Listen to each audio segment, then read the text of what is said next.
Well, they were built long before the roar, airplanes, and the traffic filled the air around us. And now custodians of some of the city's most historic homes are rethinking how they educate the public about their past by no longer ignoring their ties to slavery.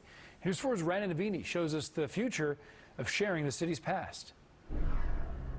All around Inwood, you'll spot the name Dyckman, the subway station, street signs, named for the Dutch family who settled here in the 1660s. Their old farmhouse at 204th and Broadway, a museum since 1916. But the name Dyckman doesn't tell the whole story of who cleared the forests of Upper Manhattan. I'm sure that the Dyckmans were not running a 250-acre farm all on their own. Meredith Horsford is the executive director of the Dyckman Farmhouse Museum.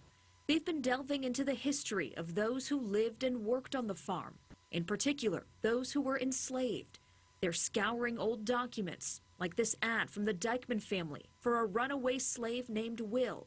The search for a complete story, not always easy. No information, no born on this day, died on this day. We have very limited information. What they can find is moving into the spotlight. An art installation running this week projects the words, "Slaves lived here," on the home. Otherwise, when people come and visit the museum, the message that they got was the important takeaway from this historic site is to talk about the European landowners. It's sort of a great whitewashing, as this whole subject has been whitewashed, that starts in elementary school. In the Bronx, the Van Cortlandt house is uncovering its own dark past, now allowing public access to the cramped slave quarters on the 3rd floor of the home. In Washington Heights, the Morris-Jumel mansion also doing more research.